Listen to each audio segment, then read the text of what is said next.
Good morning दोस्तों, नमस्कार।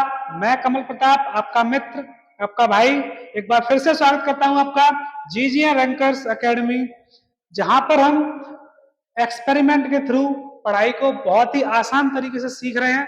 I hope आपको जो पिछला वाला वीडियो था बहुत पसंद आया होगा और बहुत ही प्यार मिला उस वीडियो से। ऐसे ही अपना प्यार बनाए रखें और नई नई चीजें सीखते रहें। देखिए, तो जैसा कि हम पिछले वाले अपने लेक्चर में कंप्लीट कर चुके हैं चीजों को, मैंने बताया होगा आपको रासायनिक अभिक्रिया क्या होती है, रासायनिक अभिक्रिया को पहचानने के कौन कौन से तरीके होते हैं। उनमें से हमने रासायनिक अभिक्रियाओं को पहचानने के जो तरीके होते हैं उनके कई सारे एक्सपेरिमेंट देखे थे। अब क्या करेंगे, हम इससे थोड़ा आगे चलेंगे, चैप्टर में थोड़ा और आगे जाएंगे। इसके बाद हो सकता है एक वीडियो और आए इसके और ये चैप्टर पूरा फिनिश। ठीक है बेटा, चलिए स्टार्ट करते हैं।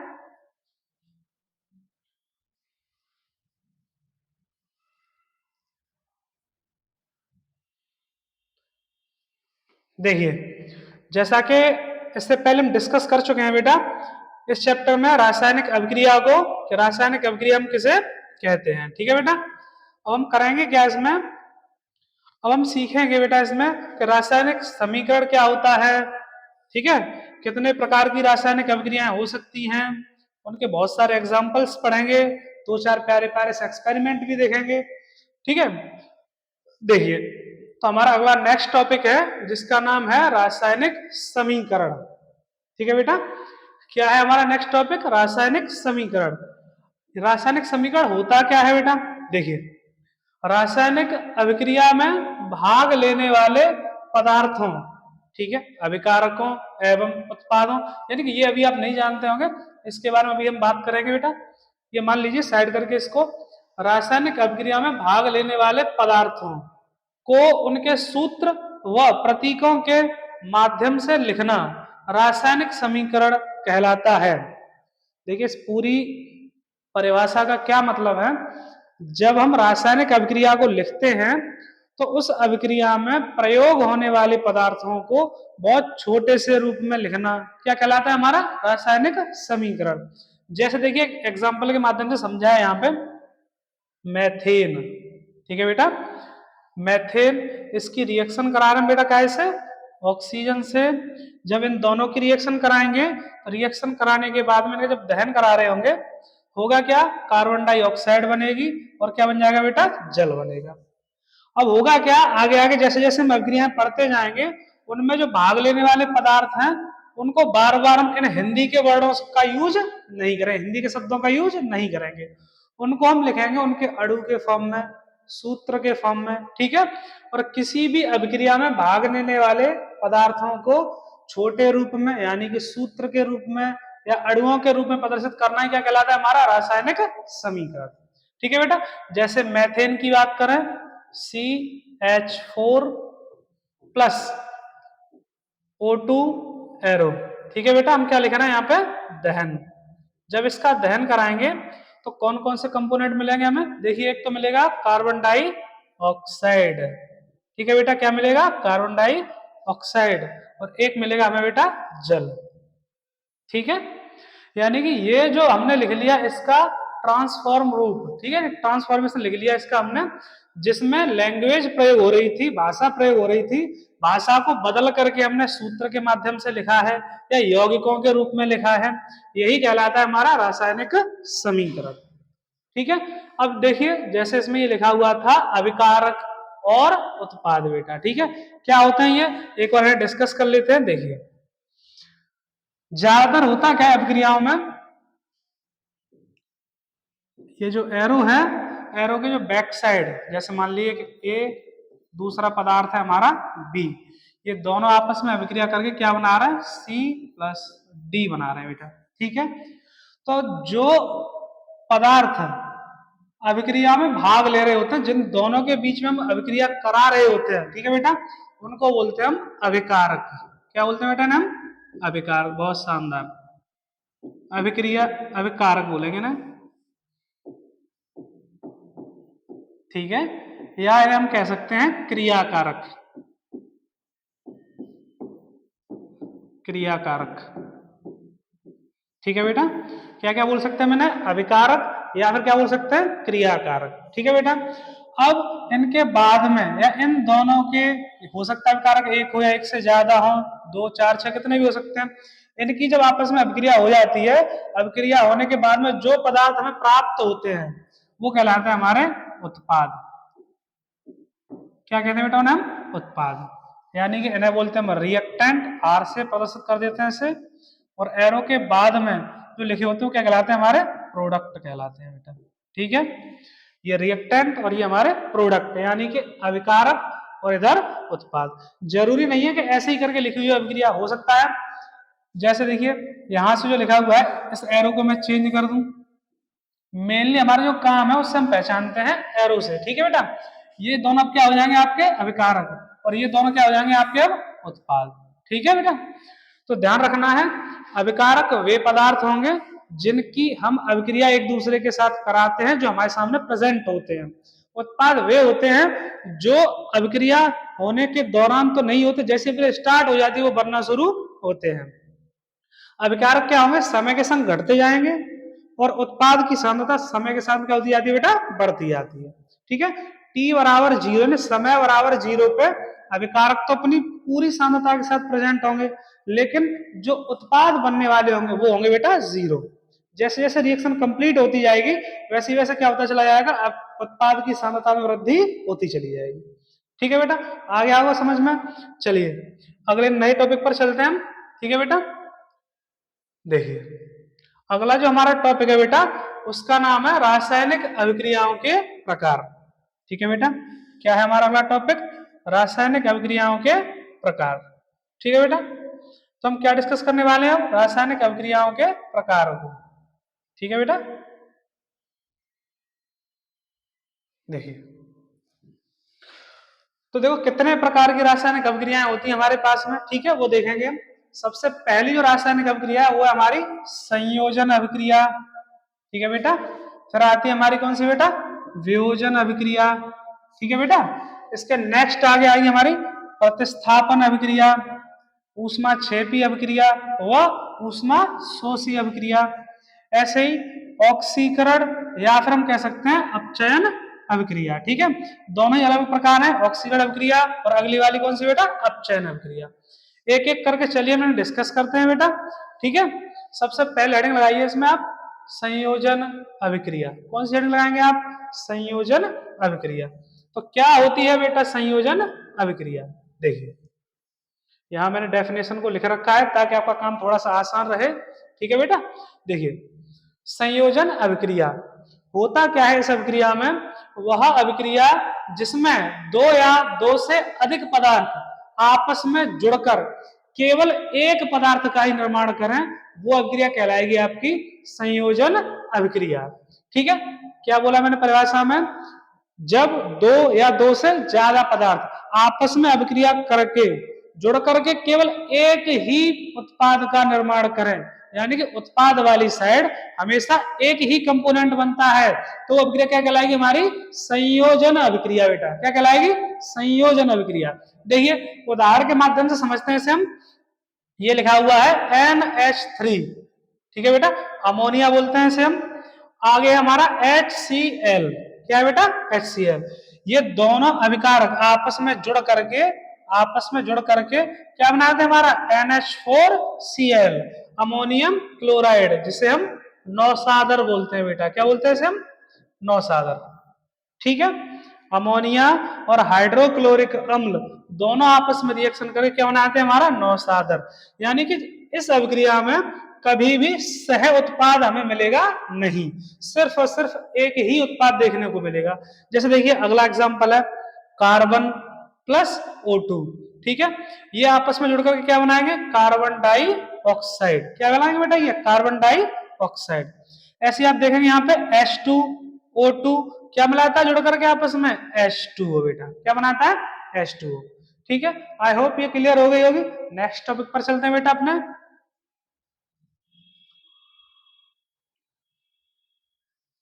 देखिए अगला हमारा टॉपिक है बेटा इसमें वियोजन अभिक्रिया। वियोजन का मतलब होता है बेटा टूटना। जैसे संयोजन का था जुड़ना, वैसे वियोजन का मतलब होता है टूटना। क्या सर अभिक्रिया टूटेगी इसमें? नहीं बेटा, होगा क्या देखिए, वह अभिक्रिया जिसमें यौगिक किसी बाहरी कारक, ठीक है, बाहरी कारक के प्रभाव से अपने आयनों या अवयवी पदार्थों में टूट जाते हैं, वियोजन अभिक्रिया कहलाती है। ठीक है बेटा, क्या कहा इस परिभाषा ने, देखिए होता क्या है, जब कोई पदार्थ या यौगिक, ठीक है, किन्हीं बाहरी कारकों के प्रभाव से जिन चीजों से मिलकर बना हुआ था उन्हीं चीजों में छोटे छोटे पार्ट में डिवाइड हो जाए बेटा, ठीक है, टूट जाए, तब जो अभिक्रिया वो कहलाएगी हमारी वियोजन अभिक्रिया, या एक और नाम से जानते हैं वैसे बेटा, अपघटन अभिक्रिया। ठीक है, होगा क्या देखिए, बाहरी कारक की बात कर लें, जैसे मान लीजिए टेम्परेचर हो सकता है, यानी अभिक्रिया जब हो रही होगी तो उसमें हम तापमान काम में ले सकते हैं। अगला है हमारा दाब, उससे अगला है हमारा प्रकाश, या फिर क्या हो सकता है बेटा, विद्युत, यानी विद्युत धारा। ठीक है, तो इनका एक छोटा सा एक्सपेरिमेंट भी देखेंगे। सबसे पहले एक एग्जांपल के थ्रू समझ लेते हैं। देखिए हमारे पास है ये कैल्शियम कार्बोनेट, क्या है बेटा हमारे पास में, ये कैल्शियम कार्बोनेट। ठीक है, इसको जब हम ऊष्मा देंगे, जब इसे हम गर्म करेंगे तो होगा क्या, ये कैल्शियम ऑक्साइड में टूट जाएगा बेटा, और क्या में टूट जाएगा, कार्बन डाइऑक्साइड गैस में टूट जाएगा बेटा। ठीक है, जो हमारा कैल्शियम कार्बोनेट था ये किन किन से मिलकर बना हुआ था, कैल्शियम ऑक्साइड से और कार्बन डाइऑक्साइड से। जैसे हम इसको ऊष्मा देंगे, ऊष्मा क्या होगी हमारी, बाहरी कारक बेटा, क्या हो गई है, बाहरी कारक। ये ऐसा नहीं होता कि जो पदार्थ हैं वो अपने आप ही किसी भी तरह से टूट जाएं, इनको तोड़ने के लिए हमें बाहरी कारकों की आवश्यकता होगी, बाहरी कारकों की वजह से ये टूटेंगे। जैसे क्या था इसमें, तापमान था, दाब था, प्रकाश था बेटा, विद्युत थी। ठीक है, तो इसमें से हमने क्या काम लिया बेटा, ऊष्मा। ऊष्मा क्या ऊष्मा पे डिपेंड करता है बेटा आपका टेम्परेचर। ठीक है, तो जैसे ऊष्मा देते रहते तापमान बढ़ता जाता है, तो तापमान बढ़ा होगा, वैसे ही जो कैल्शियम कार्बोनेट है आपका वो क्या में टूट गया, कैल्शियम ऑक्साइड और कार्बन डाइऑक्साइड। ठीक है, इसी की अगर हम बात करें आगे की तरफ बेटा, जो अपघटन है, अपघटन एक तरीके से तो हो नहीं रहा, अपघटन को होने के लिए बहुत सारी चीजें चाहिए। ठीक है, अलग अलग कारक चाहिए, तो अलग अलग अपघटन अभिक्रियाएं भी होंगी ऐसे ही। ठीक है, तो इसी वियोजन अभिक्रिया में हम अपघटन अभिक्रियाओं को देखते हैं एग्जाम्पल के माध्यम से, जो आपकी बुक में भी दिए गए होंगे बेटा। ठीक है, चलिए देखते हैं। देखिए जैसे ये देखिए सिल्वर क्लोराइड लिखा हुआ है हमारा, ये क्या लिखा है बेटा, सिल्वर क्लोराइड। ठीक है बेटा, क्या लिखा है, सिल्वर क्लोराइड। ठीक है, ओहो पिंक कलर, सिल्वर क्लोराइड। अच्छा ये बता बेटा, अगर मैं ऐसे सिल्वर क्लोराइड हिंदी में लिखता, फिर इसके ऊपर एरो जो लिखा है इसमें प्रकाश लिख रहा हूं मैं, मतलब प्रकाश की उपस्थिति में। ठीक है, आगे क्या में टूट रहा है, ये सिल्वर में, क्या में बेटा, ये सिल्वर में, और क्या में टूट रहा है बेटा, ये क्लोरीन गैस में। क्या में टूट रहा है बेटा, ये क्लोरीन गैस में।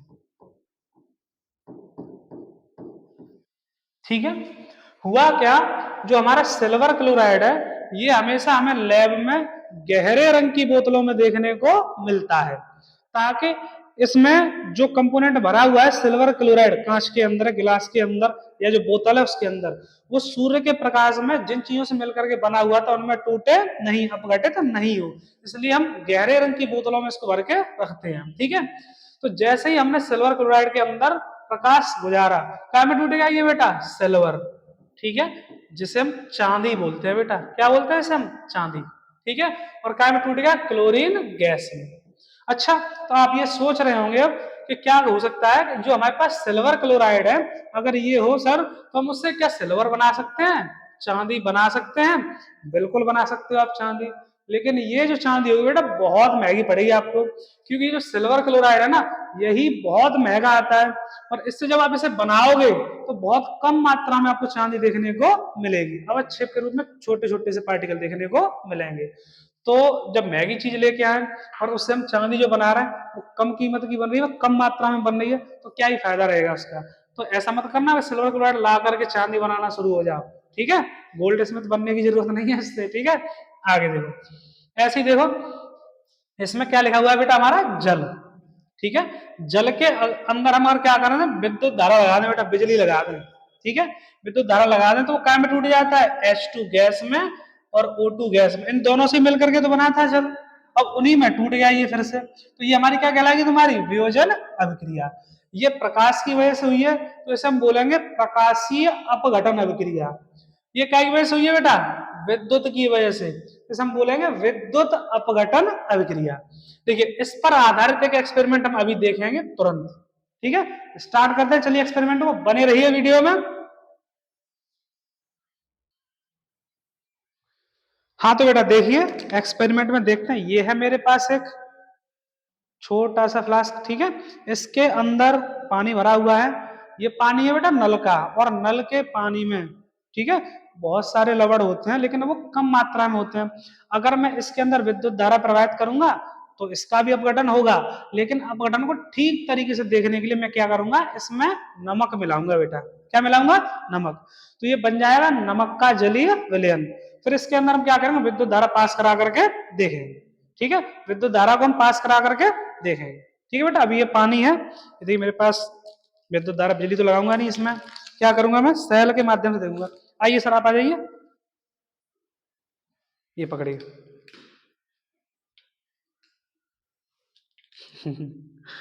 इसमें लाए हैं हम घर से नमक चुरा के,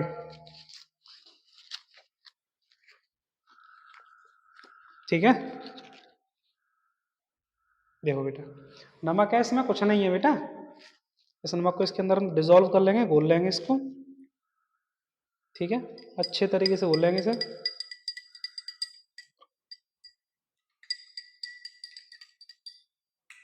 ठीक है। घुल चुका है लगभग ये, देखो, और घोल लेते हैं थोड़ा सा इसमें,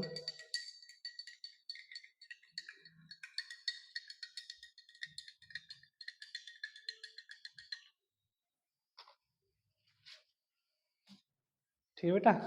इसे अच्छे से डिजोल्व कर ले रहे हैं हम, ठीक है। अब होगा क्या, इसमें नमक हम घोल चुके हैं, तो नमक घोलने की वजह से क्या होगा, इसमें जो आयन होंगे, जो लवण होंगे, वो टूट गए होंगे। जो नमक है Na positive Cl negative ion में कन्वर्ट हो गया होगा बेटा, ठीक है। अब होगा क्या, जैसे ही मैं इसके अंदर विद्युत धारा पास कराऊंगा तो इसमें से क्लोरीन गैस निकलना स्टार्ट हो जाएगी, ठीक है। देखते हैं इसमें ठीक से हम, देखिए ये मेरे पास है एक सेल, ठीक है, जो बैटरी वगैरह में यूज करते हैं, इसको मैं इसमें डाल दे रहा हूं, देखिए,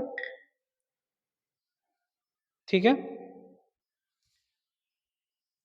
देखिए आप शायद देख पा रहे होंगे, इसका ये जो नेगेटिव टर्मिनल है, यहां से कुछ गैसेज निकलना शुरू हो रही होंगी, ऐसे ही इसमें से देखिए, ठीक है। ये थोड़ा छोटा फ्लास्क है, इस चक्कर में थोड़ा कम दिखाई दे रहा होगा, लेकिन आपको इसमें बुलबुले दिखाई दे रहे होंगे, देखिए, ठीक है। ऐसे ही करके अगर हम क्या करें, एक और सेल डालने इसमें से, ऐसा नहीं कि नेगेटिव टर्मिनल पे काम हो रहा हो इसके, इसके देखिए पॉजिटिव टर्मिनल पे भी काम हो रहा होगा, ठीक है। आई होप आप देख पा रहे होंगे, बहुत कम मात्रा में निकली बेटा इसमें से, इसलिए, ठीक है। देखिए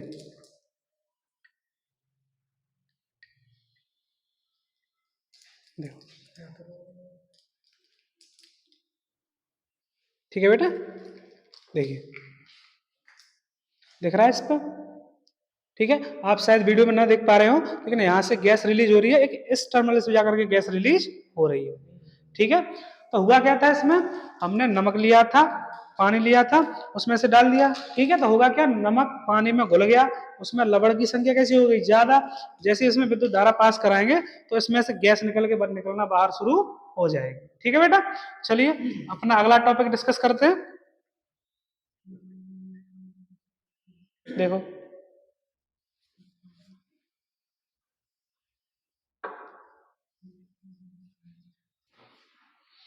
हाँ तो बेटा देखिए, अभी हमने एक छोटा सा एक्सपेरिमेंट देखा, जिसमें क्या था, जल का, यानी जल में हमने नमक मिलाया था, उसका अपघटन करा करके देखा था, ठीक है। चलिए अब हम अगले अपने नेक्स्ट टॉपिक पर चलते हैं बेटा, ठीक है। अगला अभिक्रियाओं के प्रकार में कौन सा वाला बेटा, देखते हैं हम, विस्थापन अभिक्रिया। कौन सी अभिक्रिया बेटा, विस्थापन अभिक्रिया, ठीक है। विस्थापन की बहुत ही प्यारी सी, बहुत ही सिंपल सी अभिक्रिया है। इसके लिए आपको सबसे पहले सक्रियता श्रेणी के बारे में पता होना चाहिए। क्या के बारे में पता होना चाहिए बेटा? सक्रियता श्रेणी के बारे में। अच्छा, ये क्या होती है यहाँ डिस्कस नहीं करते उसको, तो हमारा तीसरा चैप्टर है धातु और अधातु, उसमें डिस्कस करेंगे। और जो छोटी सी चीज है वो सीखते हैं हम, उसमें से क्या काम में आने वाली है हमारे बेटा, ठीक है। तो सक्रियता श्रेणी एक ऐसी श्रेणी होती है बेटा जो धातुओं की सक्रियता के हिसाब से ही बनाई गई होती है बेटा, ठीक है। देखेंगे हम इसमें अभी उसे।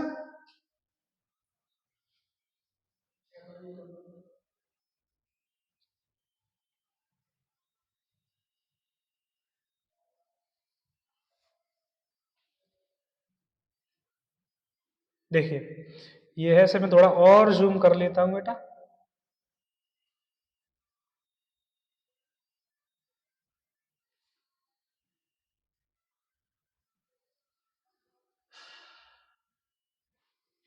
यहाँ लगा देता हूं इसे, देखिए। चलो पहले इसी को समझ लेते हैं, इसके बाद बात करेंगे, ठीक है।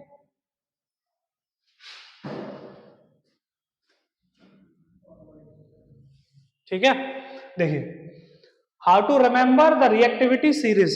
अंग्रेजी वाले तो अपन है नहीं अभी, हम यूपी बोर्ड के बच्चे हैं, तो हिंदी में समझते हैं। यानी कि कैसे हम याद करेंगे सक्रियता श्रेणी को, वो मैं बताऊंगा अभी, ठीक है। उससे पहले ये समझ लो बेटा कि इसमें जो ये श्रेणी बनी हुई है, इसमें देखो पोटेशियम, ठीक है, सोडियम, कैल्शियम, मैग्नीशियम, एल्यूमिनियम, ठीक है, carbon, zinc, iron, tin, lead, copper, silver और बेटा क्या है यहाँ पे गोल्ड। ये सारे एलिमेंट लिखे हुए हैं, ठीक है। इन सब में जो सबसे ज्यादा रिएक्टिव एलिमेंट है वो कौन सा है हमारा? पोटेशियम। उससे थोड़ा कम सोडियम, उससे थोड़ा कम है कैल्शियम, फिर magnesium, aluminium, carbon, zinc, iron, tin, lead, फिर बेटा हमारा कौन सा? हाइड्रोजन। इसकी दो विशेषताएं होती हैं बेटा।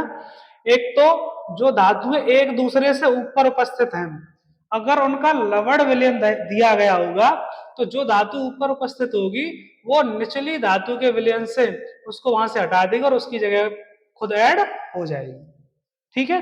तो इसे हम अभी देखेंगे, यहाँ पे इसका यूज देखेंगे। अब इसे याद कैसे कर सकते हैं? देखिए अंग्रेजी में बहुत अच्छी ट्रिक दी गई है ये वाली। Please stop calling me, please stop calling me a careless zebra, ठीक है। Please stop calling me a careless zebra, ठीक है।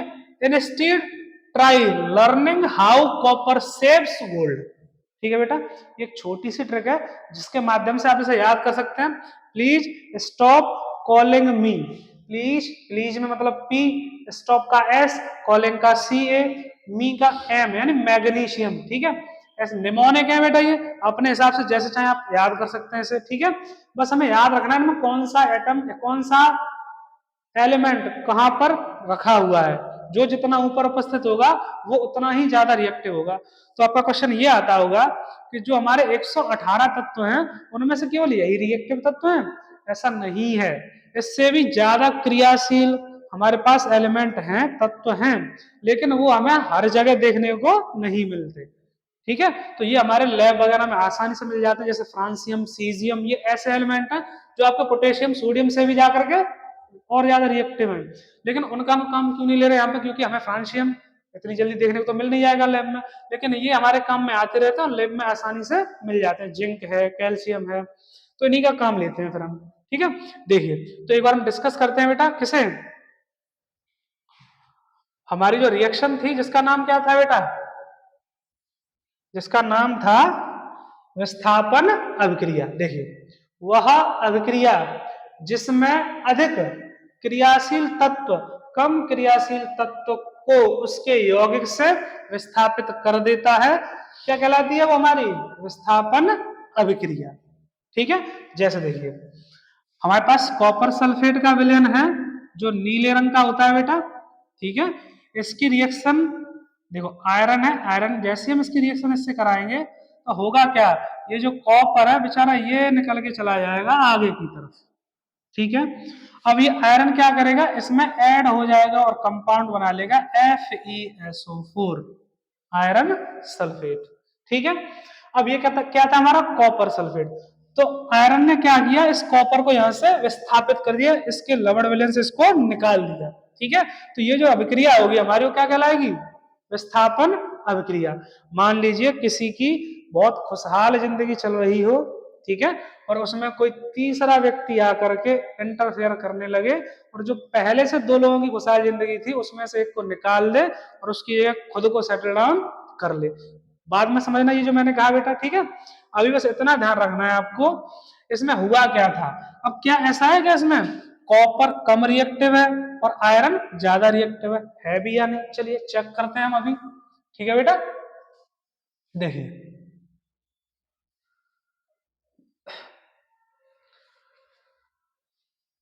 देखो कॉपर, ठीक है, कॉपर की बात करूं, देखो ये रहा हमारा कॉपर। देखिए इसे रफ कर दूं पहले मैं, ठीक है। देखो ये रहा हमारा कॉपर, ठीक है बेटा। आयरन की बात करें, ये रहा हमारा आयरन। तो ये आयरन दिख रहा होगा आपको, यहाँ देखो कॉपर से ऊपर उपस्थित है हमारा आयरन, ठीक है। तो आयरन क्या करेगा, कॉपर को यहाँ से निकाल देगा धक्के मार करके कि तू हट यहाँ से, अब तेरा बहुत टाइम हो गया यहाँ, अब मेरी बारी है, ठीक है। तो ये इसके साथ में आसानी से बैठ करके यौगिक को बना लेगा, ठीक है। अब कॉपर से उपस्थित जितनी भी धातु है, जैसे जिंक है का, ठीक है, इसके आगे एल्यूमिनियम है, मैग्नीशियम है, कैल्शियम, ये सब के सब क्या कर सकते हैं, कॉपर सल्फेट से कॉपर को विस्थापित कर सकते हैं। ठीक है बेटा, इसका एक बहुत छोटा सा एक्सपेरिमेंट है, वो देखते हैं हम अभी, ठीक है, यही वाला, ठीक है, यही एक्सपेरिमेंट देखेंगे अभी हम। ठीक है बेटा, बने रहिए वीडियो में, ठीक है, देखते हैं, चलिए।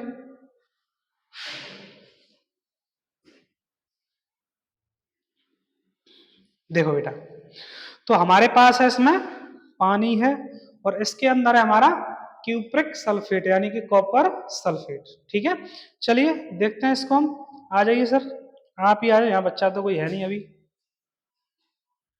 पीना नहीं है इसे, ठीक है। ये देखिए बेटा, कॉपर सल्फेट है, कैसे रंग का होता है ये, नीले रंग का, देखो मैंने बताया था, देखिए, ठीक है। तो इसको हम क्या करते हैं, इसमें डाल देते हैं अभी, ठीक है। थोड़ा ज्यादा घोल लेना ताकि ये जो रिएक्शन है थोड़ा फास्ट हो जाए, नहीं तो थोड़ा सा टाइम लगेगा बेटा इसमें, ठीक है।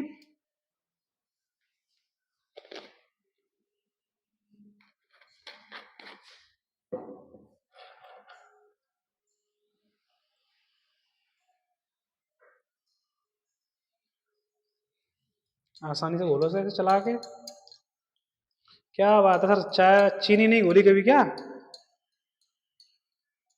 बोलो इसे आप, ठीक है। देखिए, और ये मेरे पास है आयरन नेल्स, किसी का टायर पंचर नहीं करना है इससे, हम इससे रिएक्शन देखें कौन सी वाली, विस्थापन। ये हमारे पास में आयरन यानी लोहे की कीलें हैं बेटा, ठीक है, इसको हम इसमें डुबोएंगे तो होगा क्या, देखिए जो हमारा कॉपर सल्फेट है ना बेटा, ठीक है, तो अगर मैं बात करूं कॉपर सल्फेट, ये कैसे रंग का है बेटा, नीले रंग का, ठीक है बेटा, कैसे रंग का है ये, नीले रंग का, ठीक है।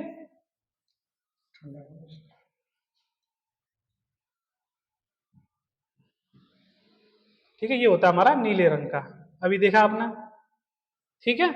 आयरन दिख रहा है आपको, हम जैसे ही आयरन को इसमें डालेंगे तो ये जो ये आयरन सल्फेट है ये हो जाएगा हल्का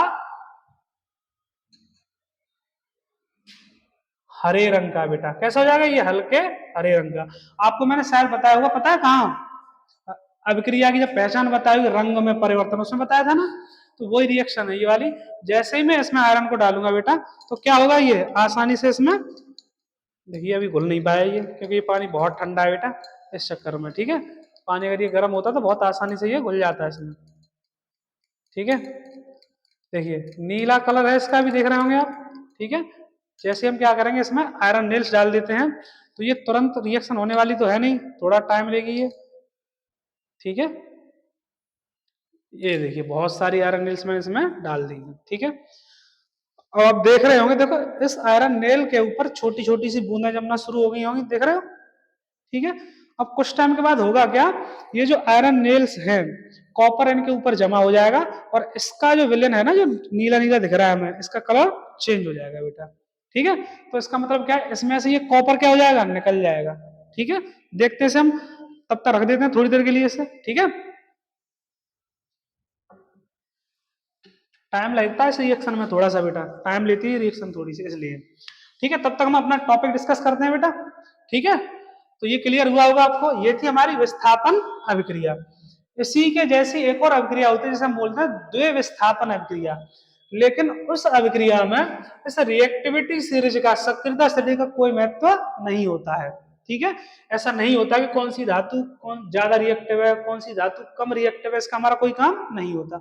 उसमें अलग ही प्रकार की चीजें चलती हैं बेटा, देखते हैं अभी हम। ठीक है, क्या नाम है हमारा, द्विविस्थापन अभिक्रिया। ठीक है, द्वे का मतलब होता है दो, द्वे का मतलब क्या होता है बेटा हमारा, दो। द्वे माने दो, विस्थापन।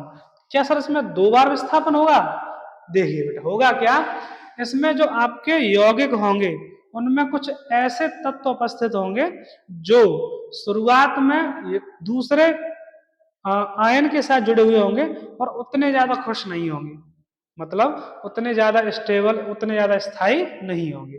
तो जैसे ही इनको अपने हिसाब का, ठीक है, अपने स्थायित्व को बढ़ाने का विलयन या फिर यौगिक मिलता है, तो उसके साथ ही आसानी से अपने आयन का अदल बदल कर लेते हैं। ठीक है, देखिए जैसे इसमें बात करूं मैं सिल्वर की बेटा, दिख रहा है आपको ये? ठीक है, इसमें देखिए इसमें क्या लिखा हुआ बेटा, पोटेशियम। ठीक है, तो पोटेशियम होगा क्या, जब सिल्वर की बात करूं तो सिल्वर रिएक्ट करेगा इसमें, पोटेशियम की जगह आ जाएगा, और ये जो पोटेशियम है बेटा कहां पहुंच जाएगा, सिल्वर की जगह। तो ये दोनों आयन क्या करेंगे, अपना स्थान परिवर्तन कर लेंगे। क्या कर लेंगे बेटा, ये दोनों अपना स्थान परिवर्तन कर लेंगे। ठीक है, और ये जो अभिक्रिया है, और ये जो अभिक्रिया वो क्या कहलाएगी हमारी, द्वे विस्थापन अभिक्रिया। ठीक है, इसमें मैंने बताया आपको अभी, इसमें हमारा रिएक्टिविटी सीरीज यानी कि जो सक्रियता श्रेणी है उसका कोई मतलब नहीं है। ठीक है, क्या मतलब इनका, इन थोड़ी बड़ी सी क्लासों में जाएंगे तब डिस्कस करेंगे बेटा। ठीक है, अभी आप ये याद रख लीजिए, इसमें जो आयन होते हैं वो अपना एक दूसरे के साथ में स्थान परिवर्तन कर लेते हैं। ठीक है, तो देखो हुआ भी होगा, ये देखो यहाँ पे पोटेशियम आ गया क्या के साथ में बेटा, नाइट्रेट के साथ में। अब ये बन चुका है पोटेशियम नाइट्रेट, पहले क्या था ये सिल्वर नाइट्रेट। ऐसे यहाँ देख रहे होगा पोटेशियम क्लोराइड लिखा है ना बेटा, ये क्या में कन्वर्ट हो गया जाकर के सिल्वर क्लोराइड में, क्या में कन्वर्ट हो गया बेटा, सिल्वर क्लोराइड में। ठीक है, तो ये कहलाएगी हमारी कौन सी अभिक्रिया, द्वे विस्थापन अभिक्रिया। बहुत आसान सी लैंग्वेज में आप इसे लिख सकते हैं। ठीक है, चलिए बेटा आगे नेक्स्ट अभिक्रिया हम डिस्कस करते हैं अपनी, कौन सी वाली होगी ये, ऊष्मा क्षेपी अभिक्रिया। देखिए ठीक है, ऊष्मा क्षेपी, क्षेपण, क्षेपण मतलब होता है मुक्त करना या निकलना। ठीक है, मुफ्त नहीं है, मुक्त है बेटा। देखिए इधर होगा क्या, जब कभी भी इस अभिक्रिया के बारे में पढ़ेंगे हम, तो उस अभिक्रिया में हमें यह देखने को मिलेगा, जैसे मान लीजिए पहले जो कंपाउंड था, यौगिक था, उसमें ठीक है ना, तो कोई ऊष्मा निकल रही थी ना, वो गर्म था ना ठंडा था, जैसा टेम्परेचर हो सकता है वैसा टेम्परेचर उसका था। लेकिन जैसे ही हम उसको किसी दूसरे पदार्थ के साथ में रिएक्ट कराएंगे तो उसमें से ऊष्मा निकलना शुरू हो जाएगी, तापमान में परिवर्तन आना शुरू हो जाएगा बेटा। ठीक है, तो अब क्या कहलाएगी हमारी ऊष्मा क्षेपी अभिक्रिया। जैसे आपने देखा हो जो दिवाली के टाइम पे हम लोग घर पे व्हाइट वॉश कराते हैं, पुताई करवाते हैं, तो जो अंकल जी आते हैं वे क्या करते हैं, अपने साथ में कलई के बड़े बड़े डेले से लेके आते हैं। अब तो रेडीमेड मिल जाता है, कोई दिक्कत नहीं, लेकिन पहले यही होता था, बड़े से इतने बड़े बड़े, ठीक है, पार्ट मिलते थे, उन्हें क्या करते थे, वो एक बड़े से बर्तन में जो प्लास्टिक का ना हो करके लोहे का हो या फिर मिट्टी का बना हुआ पका हुआ होता है गमला वगैरह, उसमें क्या कर लेते थे, तो पानी भर लेते थे, उसमें डाल देते थे उसको। तो थोड़े टाइम बाद आपने भी देखा होता क्या था, धीमे धीमे करके जैसे ही जो उस कलई थी पानी में घुलती है, पानी में घुलने के साथ साथ धीमे धीमे करके वो गर्म होना शुरू हो जाती है, इतनी ज्यादा गर्म हो जाती है तो उसमें तुरंत अगर हम हाथ डाल देंगे तो जल सकता है। ठीक है बेटा, तो उसमें हाथ वगैरह नहीं डालना चाहिए, करके भी नहीं देखें आप। ठीक है, तो देखो उसी का एक एग्जांपल बता रहा हूं मैं आपको।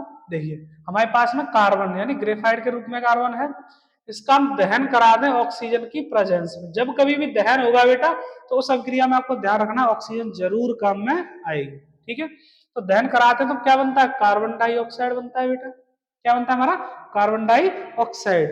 और 94 किलो कैलोरी ऊष्मा मुक्त होती है बेटा। कितनी ऊष्मा, 94 किलो कैलोरी। किलो कैलोरी क्या है बेटा, ये मात्रक है, कहेगा ऊष्मा का। ठीक है, तो इतनी ऊष्मा क्या होती है बेटा, मुक्त होती है। यानी कि जिन अभिक्रियाओं में, यानी वह अभिक्रिया जिसमें अभिक्रिया के दौरान ऊष्मा मुक्त होती है, क्या कहलाएगी बेटा, वो हमारी ऊष्माक्षेपी अभिक्रिया। ठीक है, ठीक इसके अपोजिट एक और रिएक्शन है, जो है आपकी ऊष्मा शोषी अभिक्रिया। कौन सी वाली बेटा, ऊष्मा शोषी अभिक्रिया। देखिए लगी है इसमें स्लाइड में। तो ऊष्मा शोषी अभिक्रिया क्या होती है, कितने प्यारे प्यारे कलर लिखे हैं मैंने इसमें, है ना। ऐसे ही आप भी नोट्स बनाया कर बहुत प्यारे प्यारे से। ठीक है, देखिए ऊष्मा क्षेपी अभिक्रिया में क्या होता है, वह अभिक्रिया जिसमें अभिक्रिया के दौरान ऊष्मा अवशोषित होती है, या फिर वह रासायनिक अभिक्रिया जिसमें ऊष्मा का अवशोषण होता है। क्या होता है बेटा, ऊष्मा का अवशोषण होता है। जैसे देखिए नाइट्रोजन की रिएक्शन, नाइट्रोजन गैस की रिएक्शन में ऑक्सीजन गैस के साथ में कराऊं बेटा, तो जब ये आपस में रिएक्ट होती हैं तो बनाती हैं ये, देखो कौन सी वाली, 2NO नाइट्रिक ऑक्साइड। ठीक है, और क्या बनता है, देखिए इस रिएक्शन को कराने के लिए, इस अभिक्रिया को कराने के लिए हमें अपनी ओर से 45 किलो कैलोरी ऊष्मा देनी पड़ती है बेटा। क्या करनी पड़ती है, ऊष्मा देनी पड़ती है। जब कभी भी ऊष्मा निकल रही होगी तो वो दर्शाई जाएगी आपकी प्लस के चिन्ह से, और जब कभी भी ऊष्मा देनी पड़ रही होगी बेटा तो वो दर्शाई जाएगी माइनस के चिन्ह से। क्लियर बेटा, बढ़ते हैं आगे। अरे बोलो यार, हो गया ना, देखिए आगे। ठीक, तो एक बार अगर हम रिवाइज करें इसको ठीक से, तो मैंने ये बताया था आपको, जैसे अगर ऊष्मा शोषी अभिक्रिया है तो उसमें होगा ऊष्मा का अवशोषण। अगर ऊष्मा क्षेपी अभिक्रिया है तो क्या होगा, ऊष्मा का उसमें से क्षेपण, यानी ऊष्मा उसमें से, सॉरी, अवशोषण में ऊष्मा क्या की जाएगी, हमारी तरफ से दी जाएगी बेटा। ठीक है, ऊष्मा ग्रहण की जाएगी। ठीक है, अवशोषित की जाएगी यानी कि ग्रहण की जाएगी बेटा। ठीक है, चलिए आगे और समझते हैं अपने टॉपिक को हम।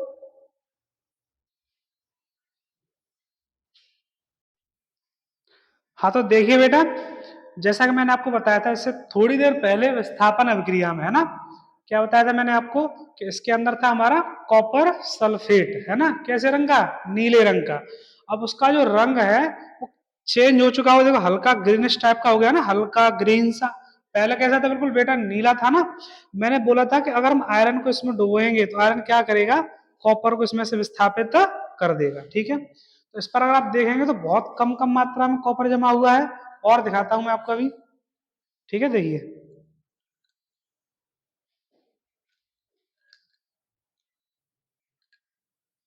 ये देखो, ऐसी थी क्या ये। ठीक है, इस पर देख रहे होंगे आप, क्या है, इस पर कॉपर जम चुका है बेटा। ठीक है, यानी कि जैसे ही हम आयरन को कॉपर सल्फेट के विलयन में रखते हैं तो आयरन क्या करता है, कॉपर को वहां से धक्के मार के निकाल देता है और उसकी जगह खुद ग्रहण कर लेता है बेटा। यही क्या कहलाती है, हमारी डिस्प्लेसमेंट रिएक्शन, यानी कि विस्थापन अभिक्रिया। ठीक है, चलिए जो हम टॉपिक अपना डिस्कस कर रहे थे उसी को डिस्कस करते हैं आगे। ठीक है, कंटिन्यू करते हैं, बने रहिए वीडियो में। हाँ तो बेटा देखिए, क्या है हमारा नेक्स्ट टॉपिक इसमें, ऑक्सीकरण अभिक्रिया। कौन सी अभिक्रिया बेटा, ऑक्सीकरण अभिक्रिया। ठीक है, होती क्या है बेटा ये, अब इतनी लंबी चौड़ी परिभाषा याद तो हम नहीं करेंगे, क्या करेंगे छोटे से पॉइंट से समझेंगे इसे। ठीक है, देखिए ऑक्सीकरण अभिक्रिया वह प्रक्रिया जिसमें क्या होता हो बेटा, ऑक्सीजन जुड़े, किसी भी पदार्थ में अगर ऑक्सीजन ऐड हो रही होगी यानी जुड़ रही होगी तो वहां पे क्या देखा जाता है बेटा, ऑक्सीकरण माना जाता है। ठीक है, सेम ऐसे ही अगर ऑक्सीजन न जुड़ रही हो तो उसमें से ये वाला काम हो सकता है, कौन सा, हाइड्रोजन निकले। क्या निकले बेटा, हाइड्रोजन निकले। अगर हाइड्रोजन निकल रही है या ऑक्सीजन जुड़ रही है, दोनों ही स्थिति में क्या होगा बेटा, ऑक्सीकरण होगा। या फिर ये दोनों एक साथ हो रहे हैं तो बहुत अच्छा ऑक्सीकरण माना जाता है। अगर दोनों में से कोई एक भी हो रहा हो बेटा तो मान लेते हैं वहां पे क्या होता है, ऑक्सीकरण होता है। ठीक है, ऐसे ही अगर हम इलेक्ट्रॉन के रेफरेंस में देखें, ठीक है, तो इलेक्ट्रॉन के रेफरेंस में क्या होगा, अगर किसी भी एलिमेंट के द्वारा यानी कि तत्व के द्वारा इलेक्ट्रॉन त्यागे जा रहे हो, उसमें से इलेक्ट्रॉन क्या कर रहे हो, निकल रहे हो। ठीक है, तो क्या होगा वहां पे तुम्हारा ऑक्सीकरण होगा बेटा। ठीक है, ठीक अपोजिट इसके होता है हमारा क्या बेटा, अपचयन। उससे पहले के एग्जांपल समझते हैं। देखिए ये सोडियम धातु है हमारे पास में, जब इस सोडियम धातु की अगर हम बात करें आगे चलकर ये क्या में कन्वर्ट होगी, सोडियम आयन में कन्वर्ट होगी, पॉजिटिव आयन दिख रहा होगा ना। ठीक है, और इसमें से एक इलेक्ट्रॉन क्या हो गया है, निकल गया है। ठीक है, अगर किसी भी परमाणु में से, किसी भी तत्व में से अगर इलेक्ट्रॉन की कमी हो रही हो तो वहां पे भी क्या होता है हमारा बेटा, ऑक्सीकरण ही होता है। ठीक है, अब इसका ठीक अपोजिट है हमारा कौन सा बेटा, अपचयन, उसे डिस्कस करते हैं। देखिए अपचयन अभिक्रिया, वैसे ही इसमें देखिए वह प्रक्रिया जिसमें क्या हो रहा हो बेटा, हाइड्रोजन जुड़े, ठीक अपोजिट है उसका। ऐसे ही ऑक्सीजन निकले या फिर इलेक्ट्रॉन की क्या किए जा रहे हैं बेटा, ग्रहण किए जा रहे हैं। ठीक है, यानी कि अगर हम ऑक्सीकरण अभिक्रिया को एक बार ठीक से समझ लें तो ठीक अपोजिट जो प्रक्रम हमें देखने को मिलेंगे वो कहलाएंगे हमारे बेटा अपचयन अभिक्रिया। ठीक है, जैसे देखिए हाइड्रोजन जुड़े, उसमें हाइड्रोजन निकल रही थी, इसमें देखिए ऑक्सीजन निकले, उसमें ऑक्सीजन जुड़ रही थी। यहाँ इलेक्ट्रॉन ग्रहण किए जा रहे हों, क्या किए जा रहे हैं बेटा, इलेक्ट्रॉन ग्रहण किए जा रहे हैं। ठीक है, एग्जाम्पल के थ्रू समझते हैं इसे। देखिए मेरे पास में यहाँ पे बेटा जिंक ऑक्साइड, क्या है बेटा, जिंक ऑक्साइड। जैसे ही मैं इसकी रिएक्शन कराता हूँ बेटा कार्बन से, कैसे, कार्बन से, तो कार्बन बहुत अच्छा अपचायक होता है, ये क्या करता है इसके अंदर से ऑक्सीजन को अपनी ओर खींच लेता है। देखिए जिंक आगे चल करके अकेला बचता है बेटा, यहाँ इसके पास से ऑक्सीजन जा चुकी है, ऑक्सीजन जा चुकी है, यानी कि ऑक्सीजन का निकलना ही क्या कहलाता है हमारा, अपचयन कहलाता है। ठीक है, अब यहाँ देखेंगे, देखिए अभी सोडियम वाली रिएक्शन बताई थी, यहाँ पे सोडियम आयन है और ये आयन क्या कर रहा है, एक इलेक्ट्रॉन को ग्रहण कर रहा है। ग्रहण करने के बाद में ये क्या बना रहा है, सोडियम धातु बना रहा है बेटा। ये क्या बना रहा है, सोडियम धातु, जो सॉलिड फॉर्म में होगी, ठोस अवस्था में। ठीक है, अब लगभग हमारा चैप्टर कंप्लीट होने की ओर है। अब होता क्या है, जो हमारे दैनिक जीवन में क्या ऑक्सीकरण का कोई यूज देखने को मिलता है, या फिर सिर्फ ऐसे ही पढ़ रहे हैं हम ऑक्सीकरण को, अपचयन को, तो इसका यूज हमें देखने को बेटा मिलता है। ठीक है, क्या क्या यूज होता है इसका, कहाँ कहाँ, ठीक है देखते हैं। ठीक है, इससे पहले अगर देखें हम तो सिलेबस में एक रिएक्शन आती है बेटा जिसे हम बोलते हैं रिडॉक्स अभिक्रिया। क्या बोलते हैं बेटा, रिडॉक्स रिएक्शन, हिंदी में भी रिडॉक्स बोलते हैं इसे बेटा। ठीक है, और अंग्रेजी में भी रिडॉक्स ही बोलेंगे। उपापचयो अभिक्रिया बोल देते हैं, ठीक, उपापचयन। ठीक है, देखो होगा क्या इसमें, इसमें ये दोनों चीजें हमें देखने को मिलेंगी, ऑक्सीकरण और अपचयन अगर एक साथ हो रहे हो तो हम मानते हैं वहां पे क्या हो रहा होता है बेटा, रिडॉक्स अभिक्रिया हो रही होती है। ठीक है, जैसे देखो यहाँ Zn, ठीक है, धातु है, एक धातु मेरे पास है बेटा कॉपर, आगे चल करके देखिए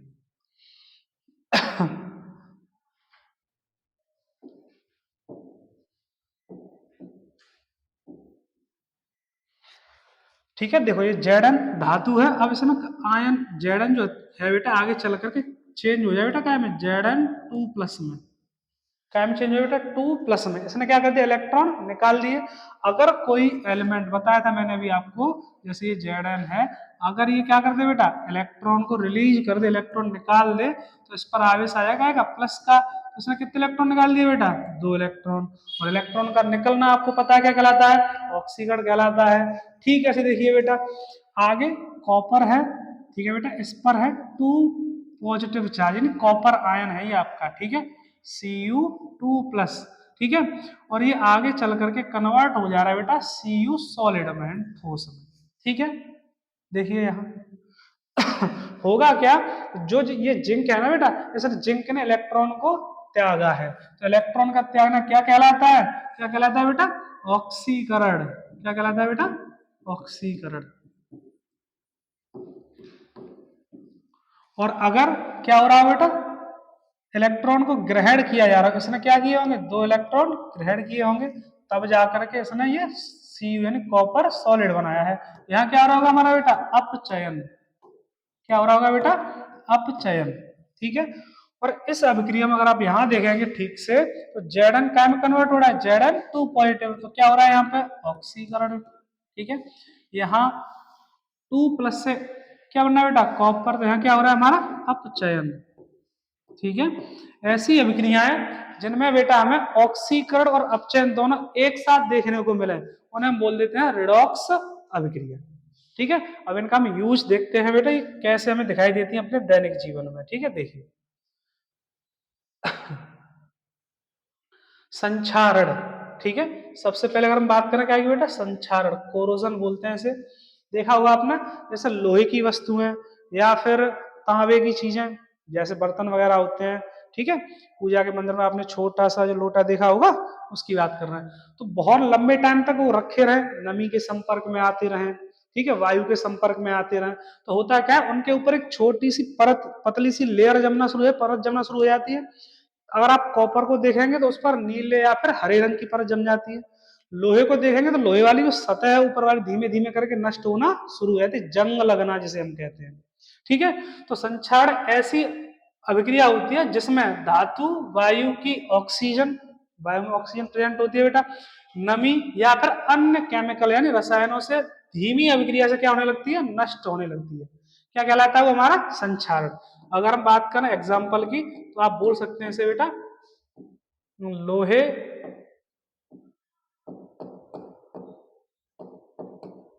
पर जंग लगना, ठीक है।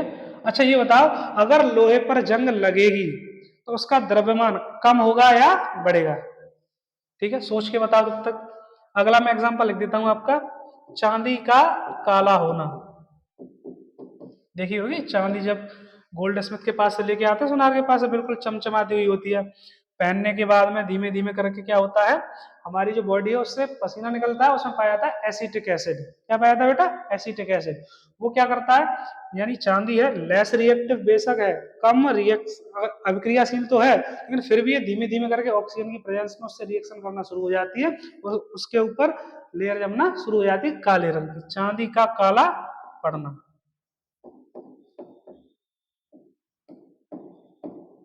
ठीक है, हाँ तो इसकी बात की थी ना मैंने बेटा, अभी क्या बताया था कि लोहे का जो द्रव्यमान है वो कम होगा या ज्यादा होगा।